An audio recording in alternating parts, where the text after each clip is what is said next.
Дамы и господа, президент Российской Федерации Владимир Владимирович Путин.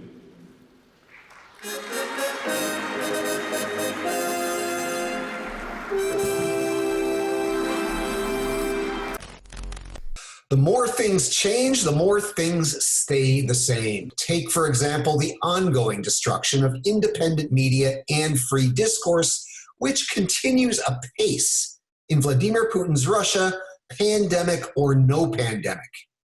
In many ways, the creeping destruction of the respected independent business daily Vedomosti looks familiar. We have, after all, seen this movie before. We've seen it with the NTV early in Putin's rule. We've seen it with the once venerable outlets like Izvestia and Kommersant. And we've seen holdouts like Echo Moskvy and Dosh TV squeezed and pressured.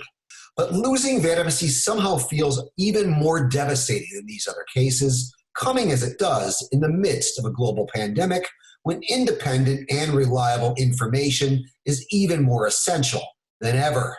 So today we take a look at the destruction of a great Russian newspaper and what it means going forward.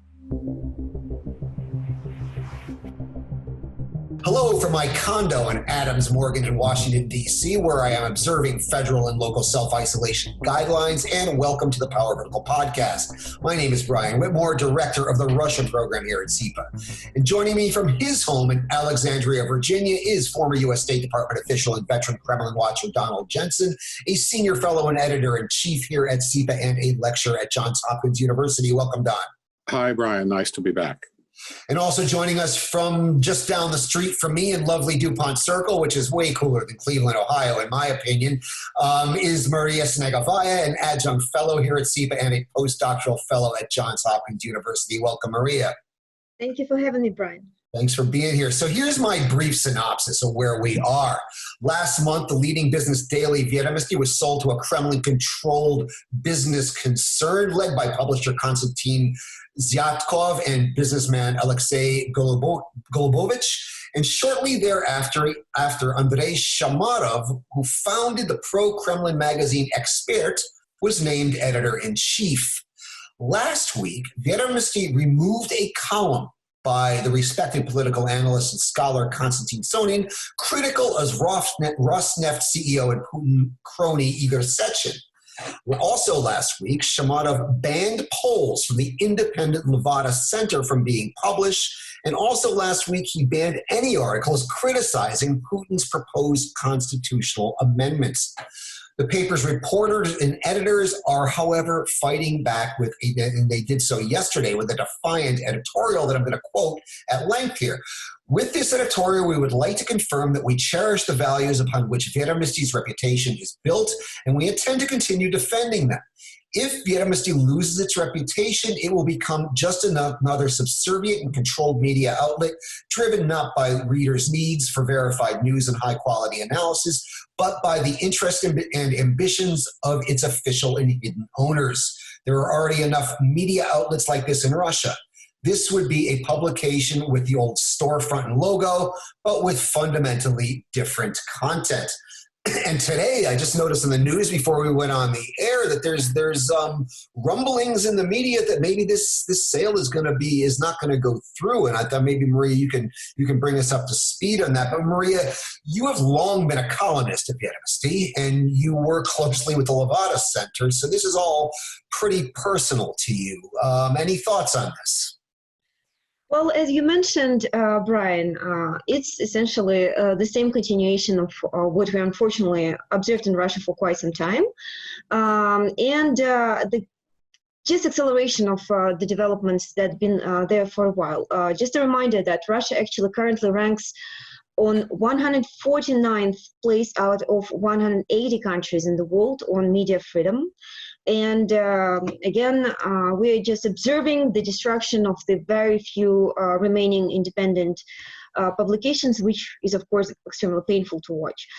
So what happened is back in 2014, the Kremlin passed the new amendments to the media law that required all of the foreign entities to limit the ownership of media assets to 20%. And essentially, this situation with Vedomosti was ongoing since then. At the time, Vedomosti was co-owned by Wall Street Journal and Finnish group Sanoma. That's why, in part, the quality and the coverage of the Vedomosti was so great, especially throughout the Ukrainian conflict. The publication, particularly in the opinion section, were extremely influential in Russia and largely shaped, I would argue, the opinions, at least of the more liberal, progressive part of the society on these matters. And of course, the Kremlin couldn't let it be.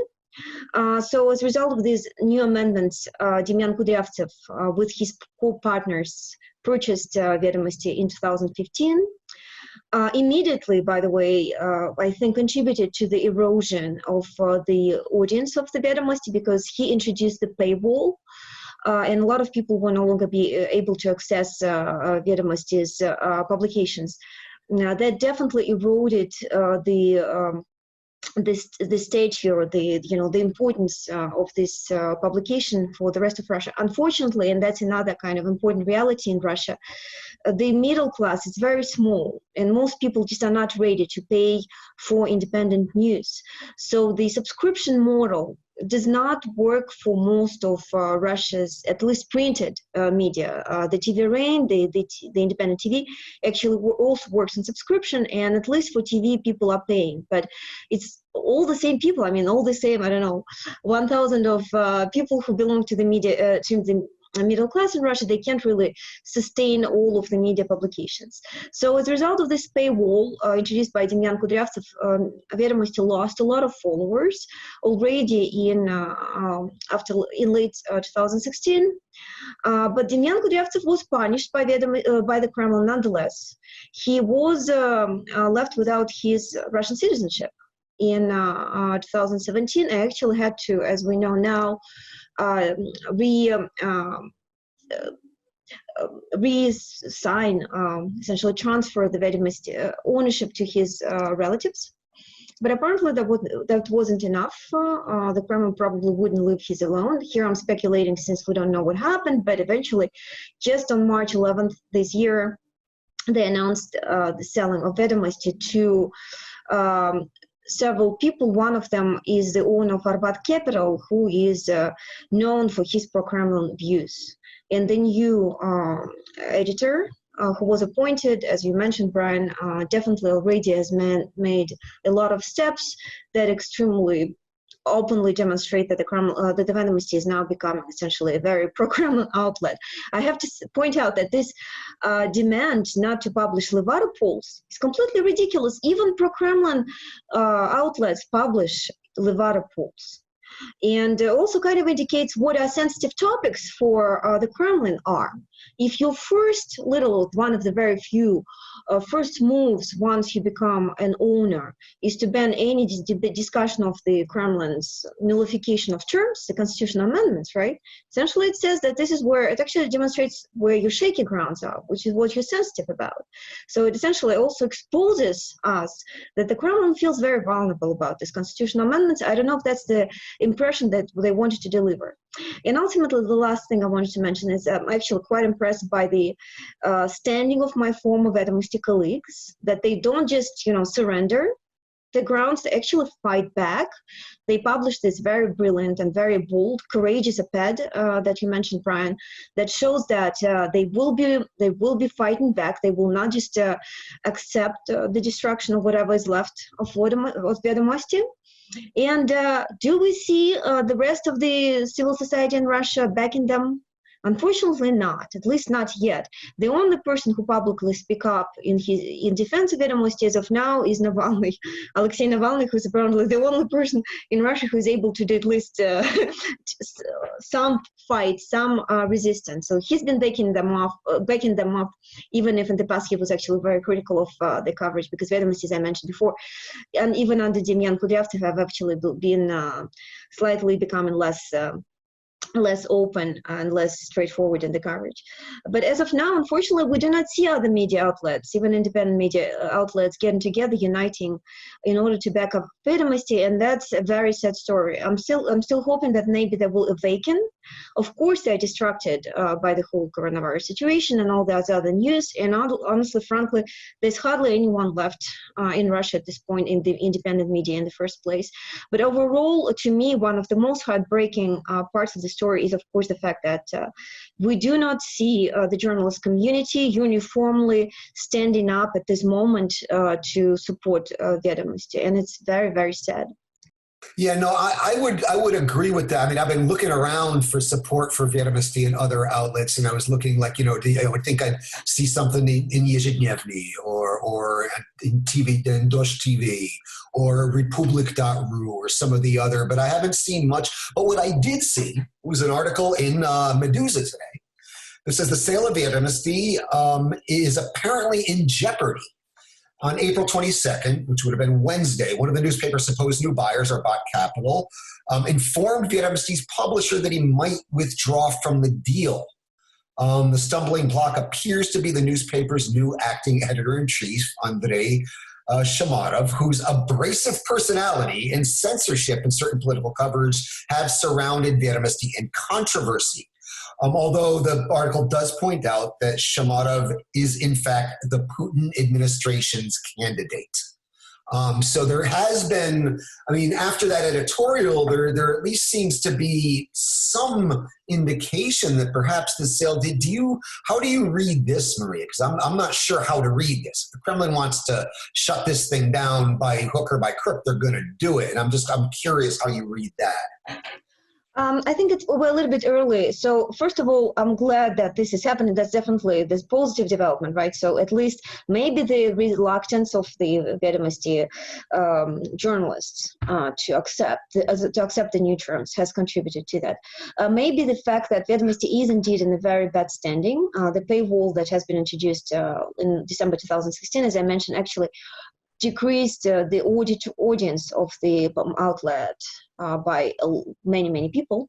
And at the same time, as far as I understand, this model wasn't sustainable, and so they couldn't still cover the losses. So from the economic perspective, the publication itself is not, unfortunately, profitable by far. That's the case, as I mentioned before, with most media outlets. So maybe that's what they don't like. We don't quite know for sure. There's something ongoing in there, but this is where I think the public, it's so important that there is some public outcry, some public debate of this situation, and it's not enough just to publish an article about that. Just a reminder, right back almost a year ago at this point, RBK, Vedomosti, and Kommersant, they actually made this public action when Ivan Golunov, the journalist of Medusa, was arrested at the time. They all published on the covers, Je suis, or I am Ivan Golunov, and it was a public statement that was actually quite well perceived. I was actually back then already quite suspicious that they would do that voluntarily, and later we found out that the presidential administration actually de facto sanctioned release of Golunov, so there was some actual Kremlin involvement on that part, which shows that that action may not have been very independent, quote unquote. So, but if these publications were to demonstrate their publication these days, getting together and organizing some kind of public action like that, maybe on the covers, would be extremely important. But again, that's not at all what we see, unfortunately, at this moment. When it comes to, but hopefully, the fact that the Vedomosti journalists are actually very resistant, that fight back, hopefully that's something that also contributes to this ongoing conflict in the ownership structure. Don, I want to bring you into the discussion. We were both in Moscow in the late 90s and early 2000s when Vedomosti came on the scene. I remember it. I remember it really well because I was working for Independent Media, which was a co-owner of Vedomosti at the time. How do you see this? Is this just another one of these cases? And like I said, we've seen this movie before with NTV, with Izvestia, with Kommersant. We've seen it over and over and over again. How significant is this now? Yeah, Brian, hi. Like you, I was a regular reader, so this has really been something I've taken very personally. Yeah. Three points, one of which is that, yes, we've seen this before from the regime. You and I, a generation ago, Maria was still in grade school.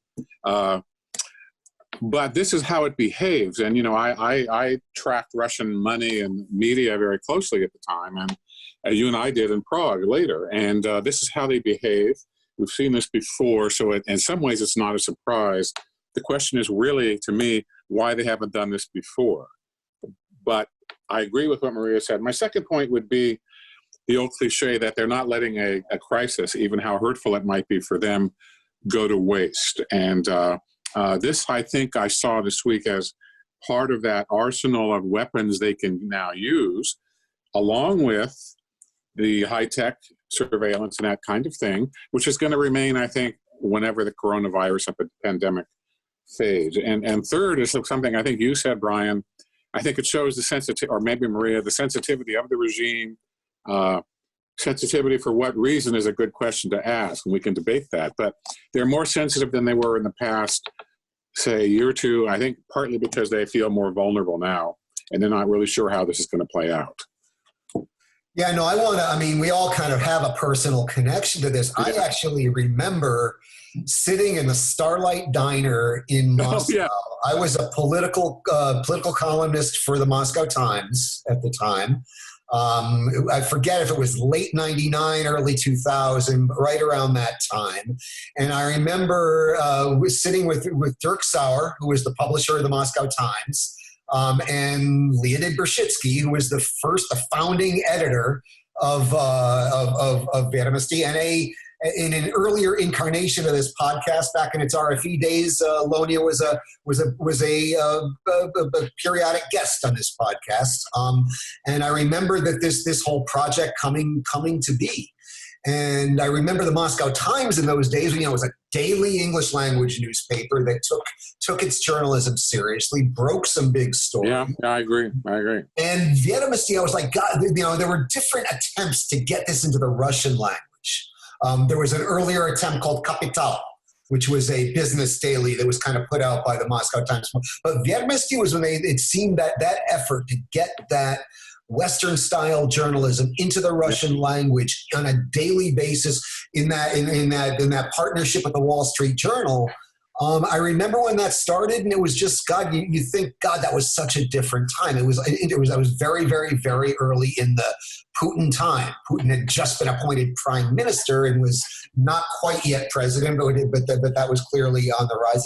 And then you watch this thing over the years, under Lonia and then after. I mean, the way they pioneered the use of data journalism, for example, data-driven journalism. They were one of the first Russian newspapers that actually took this seriously. And you have to wonder what the Russian media landscape is losing right now, because there are other independent voices out there. None of them that had the reach that Vedomosti did. Yeah. If I could add a footnote to that. Journal is great. And, I love Republic.ru. But Vedomosti was doing daily journalism, investigative journalism, data-driven journalism, high-quality opinion pieces, and that was it was the only publication I could think of that was putting the kind of news and analysis I expect to read every day when I look at my New York Times or my Washington Post or my Wall Street Journal. Those great American publications had nothing on Vedomosti. And to remove that from the scene now, I mean, as I looked at the landscape and I mourned the loss of NTV and I mourned the loss of Izvestia. It's hard to believe now, but Izvestia was once a fine paper, right? And Kommersant was once a much better paper than it is now. But to lose Vedomosti, I'm like, I got nothing now in terms of like real journalism in the Russian language. I got good opinion and independent opinion in the Russian language in these niche publications like Yezhednevny and Republic and other things like that. But I'm really going to miss Vedomosti. I was wondering if either of you can add in, and that coming now in the middle of this pandemic, when every place in the world is hungry for accurate information. And I certainly include the United States in that category. Just accurate information that's not shaded by political expediency. Russia's losing something pretty damn important right now in this pandemic, and it couldn't come at a worse time. And I don't know if Maria, Don, you have anything to add? If I could add a point to that, Brian, at the time, I want to emphasize what you say, and the kudos for Vedomosti. It was very early in our understanding of how the post-Soviet system works, the Putin system. So the data-driven part of it was really important, the charts. It explained how things work, which to an outsider or to a Westerner was very strange, and it was often excellent. And we're going to miss that because that was real data. It wasn't just opinion, as you said. It was real stuff, and that's very valuable. I would just add that I agree 100% with everything you said, Brian, and that's why it's a very emotional moment for us. However, the erosion of Vedomosti has not just started just on March 11th this year. I just wanted to point that out. As I mentioned before, the paywall that has been introduced cut off a substantive number of audiences, and I, for once, have not really seen Vedomosti doing good, influential, resonance kind of style, investigative journalism publication for quite some time, maybe several years, honestly.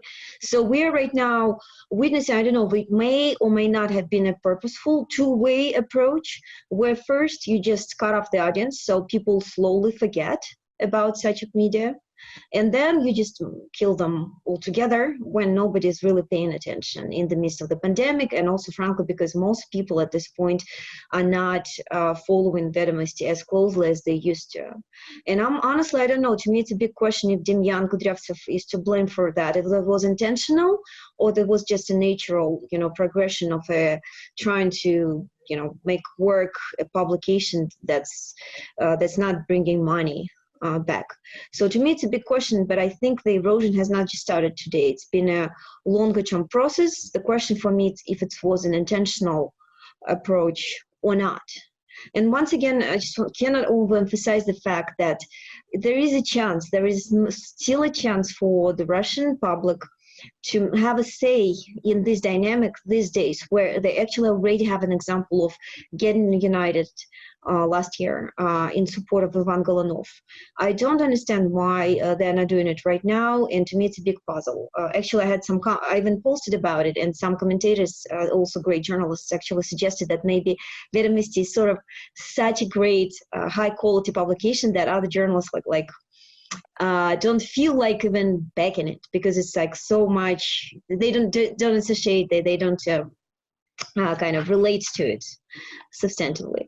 I don't know if that's true or not, but one point I want to make that in a lot of ways, if Vedomosti is really destroyed and nobody really stands up in his defense, again, outside of Alexei Navalny, who unfortunately is doing all the work essentially for Russian civil society, then in some ways we get what we deserved. Because unless you fight for your freedoms and unless you actually provide some resistance, you can't be too upset when they just take them from you. You should be able to, even in situation of pandemic, even in the very difficult situation, you still need to be able to fight for your freedoms and to defend your liberties. As of now, I don't see the Russian society, at least this, honestly, 10,000 people we're talking about, I don't see them doing that, and that's unfortunate. The saddest part in this situation. Well, Maria, I would to jump in here. I mean, I would add that those of us, or I should say those of you, but those of us, because we're all with you, that happen to be fortunate to live in societies with free media and free information. And I'm talking about the Russian diaspora here. I'm talking about you and our friends like Ilya Zaslavska and Natalia Arnaud and Vladimir Karamurza. I mean, the diaspora community can make some noise about this, both here and there. They are listened to. They have clout. I mean, when I sit here and criticize the free press in Russia, I'm just some American guy slamming Russia, and I get called a Russophobe or whatever, when quite the opposite is the truth. But when you do it, and when Ilya does it, and when Natalia does it, and when Vladimir does it, that's going to resonate with Russians more than others. So that's one thing. The other thing I wanted to ask you specifically, Maria, because you you're a Russian national living in the United States, and you are still very active in the Russian language information space. in media and academia. Where are you going to start getting your material published? I mean, I know you've just done some really great scholarly work that we've talked about on this podcast. I know that you've been publishing your results as op-eds in Vedomosti. That avenue is going to be closed to you right now, obviously, and you got to wonder. I mean, where do people like you go now? I mean, sure, you can go to Yezhednevny, but it's a pretty small audience, unfortunately. It's not going to have the influence. I mean, Republic is also another possibility, but the menu of options is getting smaller and smaller and smaller in the Russian language. I was just wondering if you had thoughts on that. Oh, of course. I mean, I've been having thoughts about that, honestly. And thank you for asking that, Brian. It's a sensitive issue. I've been having thoughts about it for the last 2 years, since it's very visible as compared to, for example, 2014, 15, when my articles sometimes would reach, I don't know, tens of thousands of reads. These days, you are very happy if your article has 10,000. Right, at the time, sometimes the very resonance publications would reach hundreds of thousands, and then would be good, but not like something out of absolutely extraordinary.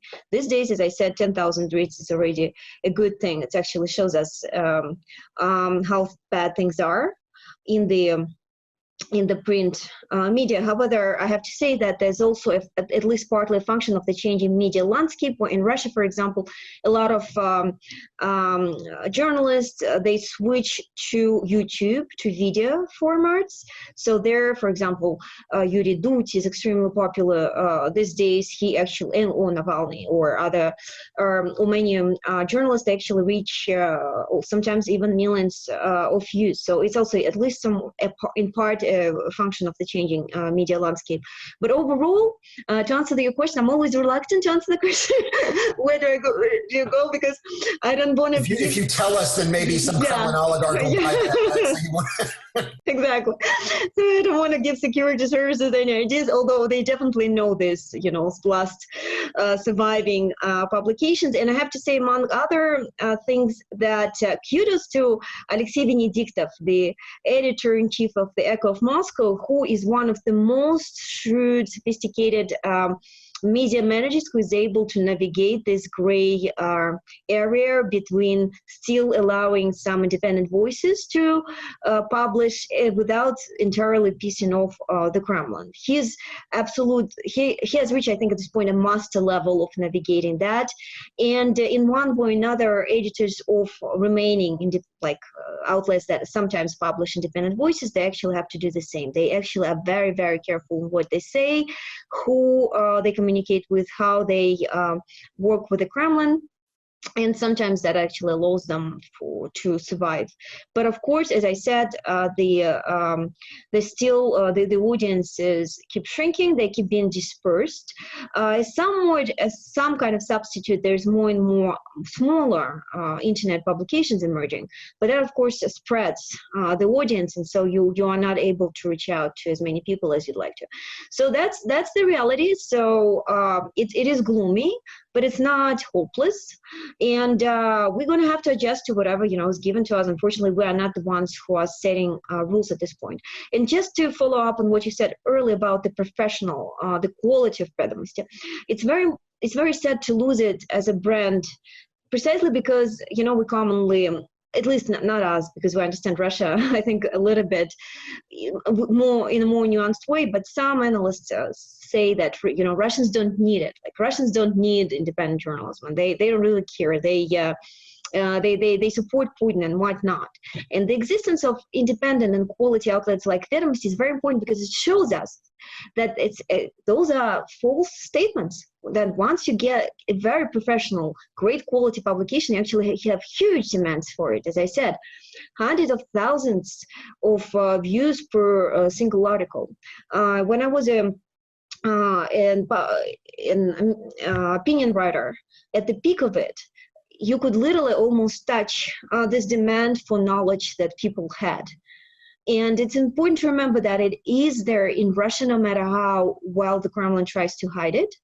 And the existence of outlets like Vedomosti shows us that these people are there. There's a huge demand for knowledge, huge demand for alternative opinions. And as Ekaterina Shulman, Russia's political analyst, very well pointed out recently, that's why no matter where, on which social networks Russians go, it immediately becomes a political media outlet. Like we have the same situation on Facebook, on Twitter. Now we have the same situation on Instagram. Russia may be one of the very few countries where even Instagram is used not just, to post cute pictures in swimming suits, but actually to provide a lot of political commentary. That's or Telegram for that matter, right? That's because we are desperately lacking outlets that would allow us to express these views. And the unfortunate reality is that we are likely to lose another independent outlet. Maria, if I pin you down on that, because I've been thinking a lot too, do you think that social media has the capacity, just to narrow it, focus on that question specifically, does it have the capacity to make up a lot of the ground that we're losing, not with just Vedomosti's demise, but others as well? Or is that something you refer to spread out audiences? Do you think it can carry that torch in its own way and carry on? I think it's a second best. I think it's a substitute. But of course, the numbers, at least in my case, are nowhere near which they used to be at the peak of Vedomosti and the blossom 2014, 2015 for me. I'm sure that people who published there before witnessed even better times, perhaps. But at least I'm only judging from my experience. On social networks, that gets more dispersed, but still, of course, better than not having anything at all. So from this perspective, life will always continue. It will always find ways, to at least somewhat substitute for the way things used to be. But once again, of course, the quality of analysis provided in social networks is not the quality of analysis provided by independent, high quality, established journalist outlet. That's the difference. Don, it's hard to believe that there was a time when the likes of you and I could get our opinions into Russian language media. You had a highly influential piece published in Nezavismaya Gazeta back in the mid-90s. You know what I'm talking about. Yeah. I got my columns into Novaya Gazeta in its time. And neither would squeeze into 150 to 300 characters. So. Yeah, no, exactly. I mean, one thing I do think is possible, and now the place I'm going for solid news in the Russian language is Meduza. And remember how Meduza was formed? It was when the Kremlin took over RIA Novosti, and the journalists left and formed Meduza. And also Anton Lysenkov's outfit, Spektaru, which is also out of Riga. So a lot of the best Russian language publications are, interestingly enough, coming out of Riga these days. It reminds me of it doesn't remind me because I wasn't alive, but it makes me think of the time when Riga was where when the U.S. didn't recognize the Soviet Union. Our consular representative was in Riga before Latvia was occupied by the Soviet Union, and that's where a lot of the Russian emigre community was. So I'm wondering if the center of intellectual activity in the Russian language isn't about to become Riga, actually, and one has to wonder, I mean, what are those Vedomosti journalists? Are they going to, sit tight and work at a Kremlin-controlled outfit? I don't think so, at least the best of them. And one has to wonder, if quality, you could recreate the old Vedomosti if you have enough capital behind you, and you could create it outside of Russia's jurisdiction and still get it digitally into Russia, right? So I think that we might start to see things move in that direction. I mean, Meduza has kind of shown us the way there, no? Definitely, although I have to say, looking at Meduza, Novaya Gazeta, Echo of Moscow, the independent outlets that still survive, you have to keep in mind that they have to compromise. And for example, with Meduza, we see the compromise very well pronounced, right? They still need some sources to reach out. They still need journalists who stay in Moscow, for example, for insight, for investigations, whatnot. And in order to be able to do that, they need some green light from the Kremlin. We have to be conscious of it. And so with Meduza, for example, the latest example of the controversial publication was this the SET affair, the network. We discussed it when they actually accused these people who underwent a Russian trial, the group of younger people, of a murder before it was actually investigated, in a publication that was really widely perceived as being quite unprofessional, really biased, and provided just one viewpoint. It didn't provide enough evidence in support of the claims that they made there. So in this sense, we also saw Novaya Gazeta publishing publications like Almaz Antey about the MH17 flight that was allegedly, I think they accused so they provided some fake alternative to the real to the reality on the ground, that MH17 was actually hit by Russia-backed separatists in eastern Ukraine, and things like that. So these publications actually operate in this gray zone where they do provide the platform for independent voices. They do decent work. Meduza actually sometimes publishes excellent articles, but oftentimes that comes at the price of a compromise, where when needed, those outlets provide platform for the Kremlin voices in a very strategically important moments. So, for example, Meduza's article about this SET, the network affair, actually effectively killed the civil movement that was rising in support of these young people. So it's important to keep in mind, it's a very, very gray zone in today's Russia. So there is no black and white. If you want to survive, you kind of have to get very gray. Well, this is certainly something we're going to continue to keep our eye on. And like I said, for all of us, this is a bit personal. I don't have any place to go anymore in the Russian language to read the kind of journalism I expect to read in Western publications. And I guess that's the point, Mr. Putin, right? Well, but we're not going to forget about this, and we're going to stay on top of this. And I'd like to see a movement to basically support Vedomosti right now. It might have to start from the Russian emigre community. So you can all take that as you will. And on that note, we'll segue to our second segment. In a few moments, we will continue our discussion and provide our regular update on COVID-19 developments in Russia.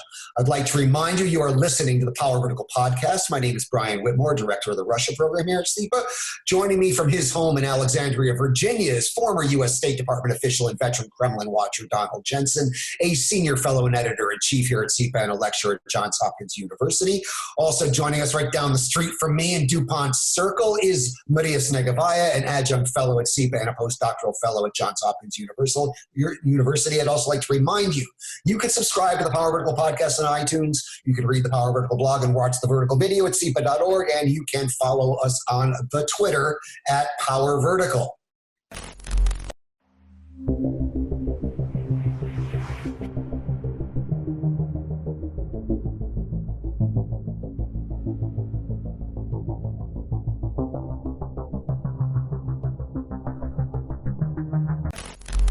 So as we record this podcast, and I actually literally just now checked the numbers, there have been nearly 70,000 confirmed cases of coronavirus infections reported in Russia. 68,622 was the latest figure I saw, and more than 600 deaths. And at this point, Russia ranks 10th in the world in confirmed official cases.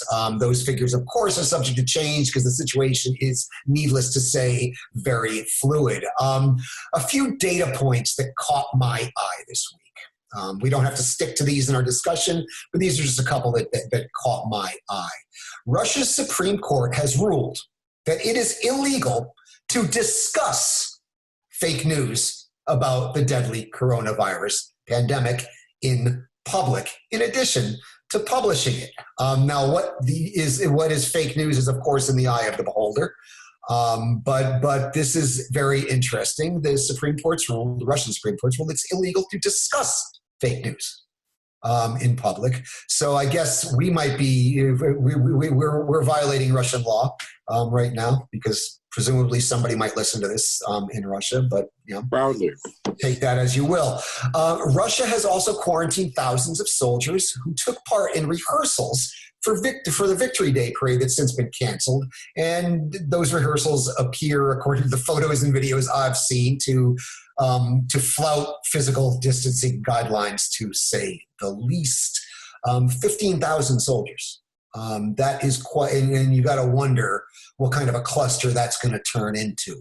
We don't have any information on cases among those soldiers yet, but I expect the numbers will be high. And as we've learned, when one of these clusters break out, whether it's in a meatpacking plant in South Dakota, or a prison in Ohio, or a barracks outside of Moscow, they tend not to stay in those clusters. Another thing that caught my eye: online protests in Russia against lockdown measures appear to be eclipsing traditional opposition demonstrations about political issues. Another interesting thing. And I mean, none of these were chosen for editorial reasons. These are just some interesting things that caught my eye as we look at this. Maria, Don, your thoughts on these, or feel free to add any data points that caught your attention. Your thoughts on all of this? Well, they caught my eye too. I would add, Brian, the demonstrations in Vladikavkaz, and the continuing the zero level for oil, which you have to understand. You have to read what that means before you really get what's going on. But I do think we're at the point where the regime is at an unprecedented level of stress. I do think it will get through, but I think, as our friend Leon Aaron just wrote today, I think that's a time bomb one way or the other under Putin's rule. And I think it's now become qualitatively different than before, which is not to say there will be a collapse, just that things are changing more rapidly than they were even in January when we first started to talk about the system changing. Maria? Yes, thank you. And I actually also wanted to continue, somewhat connect this part to our previous discussion when Don actually mentioned that the Kremlin doesn't let the crisis go to waste, right? And we know that, as a matter of fact. So that's actually quite visible on the court level. In Moscow, for example, the repression system actually uses the fact that there is no public these days in the streets or in courts, for that matter. So as a result, in Moscow, the courts have set up a 4-year record when they actually accused, punished, and sent to jail over 150 people in 3 days, because there's literally zero resistance of the public society, resistance to that. So that, of course, along with all the multiple restrictions that are imposed by pandemic in all the other areas of life, actually provide for the Kremlin a lot of opportunities for arbitrariness and discretion. Also, of course, specifically, I'm very worried about the medical situation in the country. The doctors not getting enough tests, they're not getting enough pipettes. It's been announced that in Moscow, the number of tests has been decreased because the Moscow hospitals don't have enough pipettes. So that actually shows you how bad the situation is, as well as costumes. And certain doctors, they're not getting tests for coronavirus because the administration of those hospitals is afraid if they're actually if it's shown that they have coronavirus, they can go to work anymore. And there is a huge lack of doctors in the hospitals, so they have to go work even if they're sick with coronavirus, and of course keep infecting everyone around them at the same time. And of course, in Ryazan also, Rostov-on-Don, there's already a case open about the head physicians in the hospital hospital where a coronavirus patient has been found, which tells us where this is likely to head. Of course, it's as usual, the people who are doing the most are going to be the ones to be the most, the early victims of the repression systems. And in the near future, it's possible that we have another, doctors trial or reminiscent of the Stalinist times, unfortunately. When I think about the effect of this pandemic in Russia, I wrote a piece earlier this week about how it's effectively desanctified Putin's rule, and I think that is very much the case. This regime just doesn't look so omnipotent and on top of things as it once did, and its ability to do this with smoke and mirrors. You can't gaslight a pandemic. And but it's also, if you put it in kind of Marxian terms, if it's undermining the regime's ideological superstructure, it's also undermining its economic substructure. And again, we alluded to the oil price there. So, I mean, this is a very, I think, dangerous moment for this regime. And there are mixed results among the democratic countries in terms of handling this. I mean, I think a consensus is now emerging that Germany and South Korea have been the strongest and most effective responses. And both of them happen to be democratic countries. And I think that these are going to be the models that we look to. China has got mixed results as an authoritarian regime. But what Russia has shown me is that authoritarian kleptocracies are just not equipped to deal with a crisis like this. And I think this is going to undermine Putin's brand, not just in Russia, but in the world. Now, again, that's not to say the regime's going to fall tomorrow, but I think they're going to suffer a blow as a result of this. Also, on my first item, my first data point is actually relevant to our earlier discussion about Vedomosti, this whole idea of, making fake news illegal. What is fake news anyway? It's in the eye of the beholder, right? And for Russia, fake news is anything the Kremlin doesn't like. And now it's illegal to discuss it. So they're trying to push the advantage and again use the pandemic to increase their control, to reduce free discourse. I'm not confident that this is going to work for them. I don't know what either of you think on that score. Brian, I look at any, and I mean any, sources of opposition or someone to stand up. I just don't see it either in the elites or outside very well, as Maria said. So in that sense, it's somewhat discouraging, but we have to see. It can wind down for a long while, and that's probably what's going to happen. Maria, any thoughts? Right now, what form is the opposition protest going to take? I thought it was significant to see that there are online protests against lockdown measures, which I'm like, well, I don't know. I'm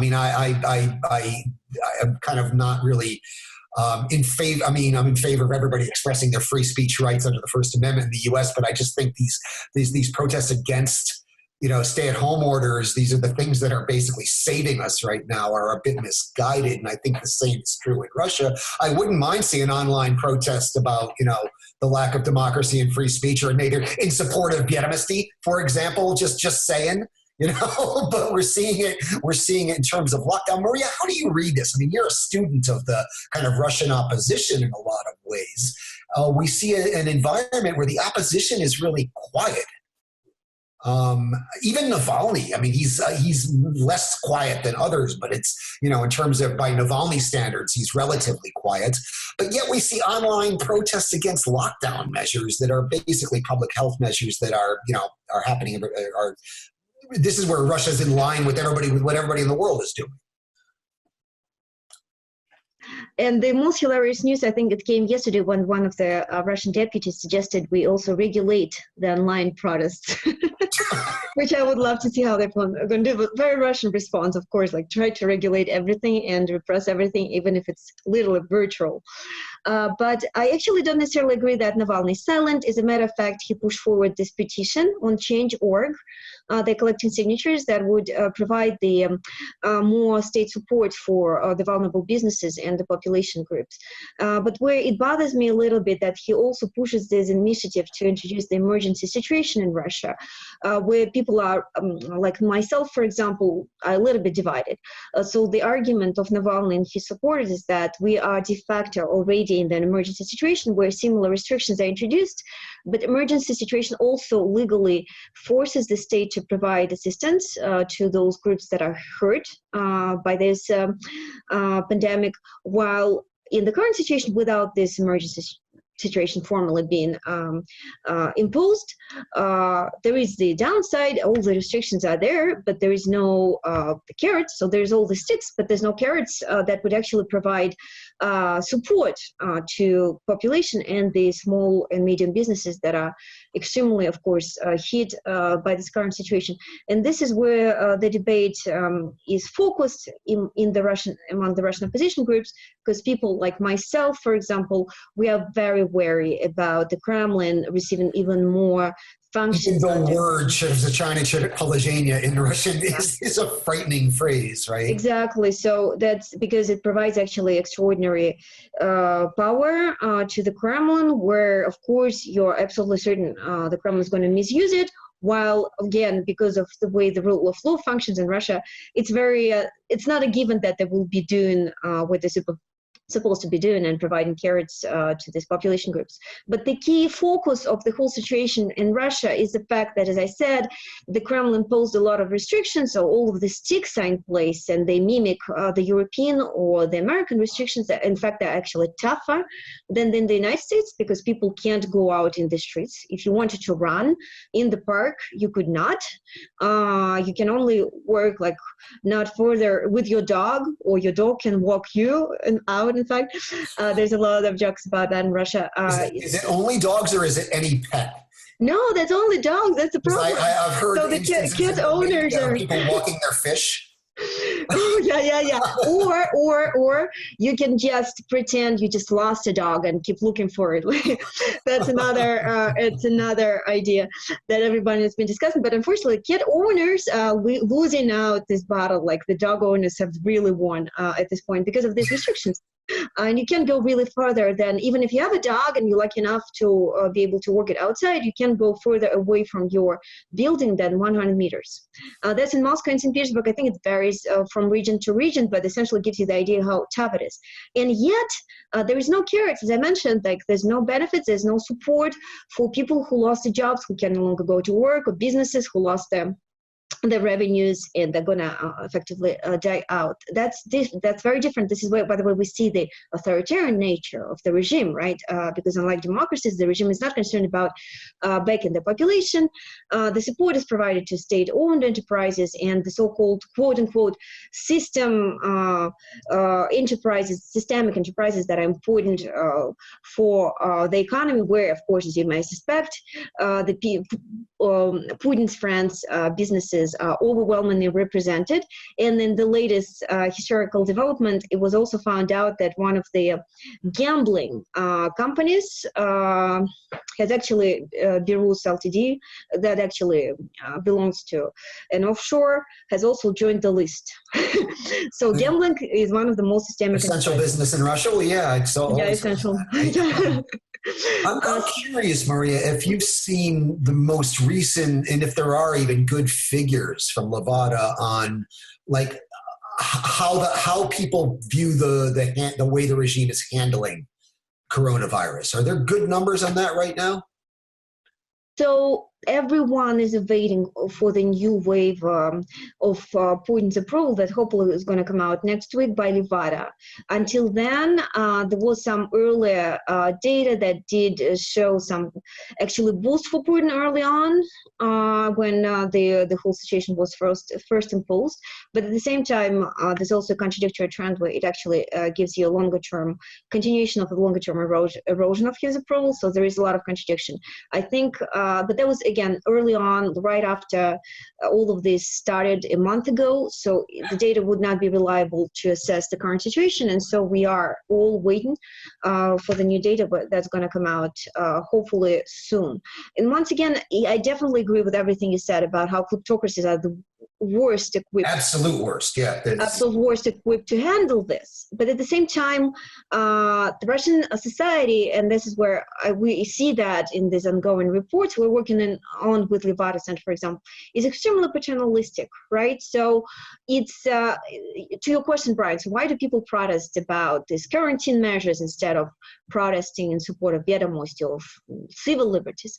That's because we see consistently in our data that civil liberties are not a huge priority for the Russian citizens. And in fact, when asked, people disproportionately report violation of their so-called quote-unquote social rights that include the right to, some state protection, medical services, rights to work, right to decent wages and whatnot. And they really do not notice as much on the polls the violation of their rights to fair trial, rights to free media, etc. In the last 2 years, actually, the war changes, and Levada Center has reported that specifically in the last 2 years, there was huge increase in the demand and the appreciation and the importance of the civil rights. But still, the social rights, they don't dominate. That's why this is where the most interests of the Russian society are focused, and that's precisely why we see that the protests are concentrate around this agenda. Essentially, people demand carrots from the state. But then again, who is to blame them, frankly, when they're not getting any compensation for losing money and losing their employment and losing essentially their businesses? I think they have the right to demand that. Right. Well, I'm curious to see Putin's latest numbers too, and I'll make a very not so bold prediction. Wherever they are, they're going to be lower than Angela Merkel's, and Angela Merkel's rating is real, and it's over 80%. And that's in a democratic society with a real opposition in a multi-party system and a free media. And that again shows that, it's a European democratic country that has really shown us the way here. But so I am looking forward to those numbers as well. Don, last word to you before we wrap it up for another week. A lot to say on foreign policy, particularly a report that came out this week. But let's hold it for another program.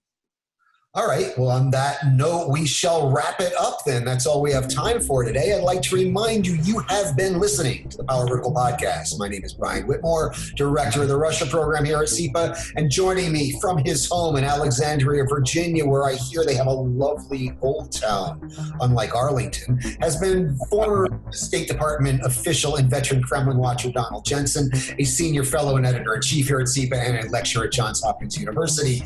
Also joining us right down the street from me in lovely DuPont Circle, which is way, way, way cooler than Cleveland, Ohio, has been Maria Snegovaya, an adjunct fellow at CEPA and a postdoctoral fellow at Johns Hopkins University.